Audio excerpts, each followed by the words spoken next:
investment လောကကိုစတင်ဝင်ရောက်လာကြတဲ့ကျွန်တော်တို့ beginner investor အများစုကဘာကိုအာယုံစိုက်ကြလဲဆိုလို့ချင်းကျွန်တော်တို့ stock price ကိုပဲအာယုံစိုက်ကြတာများပါတယ်ဈေးတက်ရင်ဝမ်းသာတယ်ဈေးကျရင်စိုးရိမ်တယ်နောက်ပြီးတော့ကိုယ့်ရဲ့ portfolio ကိုလည်းကျွန်တော်တို့ခဏ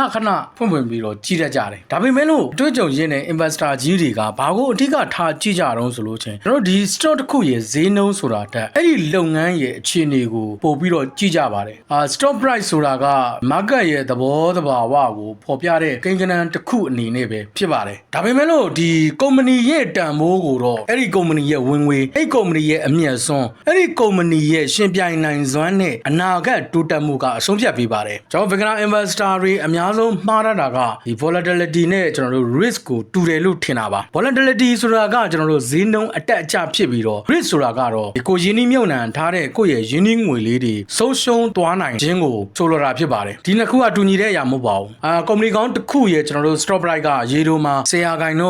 20% အဆရှိသဖြင့်ကျွန်တော်တို့ကျသွားနိုင်ပါတယ်ဒါက volatility ပါဒါပေမဲ့လို့အဲ့ဒီ company ရဲ့အခြေခံစီးပွားရေးကပုံစံမပြတ်သေးဘူးမပြတ်စည်းသေးဘူးဝင်ငွေနဲ့အမြတ်အစွန်းတွေကလည်းဆက်ပြီးတော့တိုးတက်နေတယ်ဆိုလို့ချင်းရင်ရင်းနှီးမြှုပ်နှံမှုက investor အတွက်အမှန်တကယ် risk ဖြစ်နေတယ်လို့မဆိုနိုင်သေးပါဘူးတကယ်စိုးရင်ရမှာကဈေးကျသွားလို့ဆိုတာထက်အခုရင်းနှီးမြှုပ်နှံထားတဲ့ company ရဲ့ရှင်ပြိုင်နိုင်စွမ်းရောကျသွားတာအကျွေးတွေပို့ပြီးတော့များလာတာနောက်ဝင်ငွေကျဆင်းလာတာနောက်ကျွန်တော်တို့ business model စီးပွားရေးပုံစံကျွန်တော်တို့ပျက်စီးလာတာတွေဖြစ်ပါတယ် investor အများစုဆုံးရှုံးရတဲ့အကြောင်းတွေကိုပြန်ကြည့်မယ်ဆိုလို့ချင်းရင် market volatility ဆိုတာထက်ကျွန်တော်တို့ကြောက်ရွံ့မှုနဲ့ logic ဆုံးဖြတ်ချက်ချလိုက်အတွက်ကြောင့်မလို့ဒါကျွန်တော်တို့ဆုံးရှုံးရတာများပါတယ်ဈေးကျနေတဲ့အချိန်မှာကျွန်တော်တို့ business selling လုပ်လိုက်တယ်နောက်ဈေးတက်တဲ့အချိန်မှာ FOMO နဲ့ live ဝယ်တတ်တယ်ဒီလိုခံစားချက်တွေအပေါ်အခြေခံထားတဲ့ဆုံးဖြတ်ချက်တွေကသာကျွန်တော်တို့ယင်းနှီးမြှုပ်နှံသူတွေကိုရှုံးကြီးစေတတ်တာပါဒါကြောင့်မလို့ကျွန်တော်တို့အနေနဲ့ဒီ stock price ကျတိုင်းဟာငါတော့ယင်းနှီးမြှုပ်နှံတာလေးတော့ပုံလုံးဆုံးရှုံးသွားပါပြီဆိုတဲ့စိတ်ခံစားချက်ကိုထားရမှာတတ်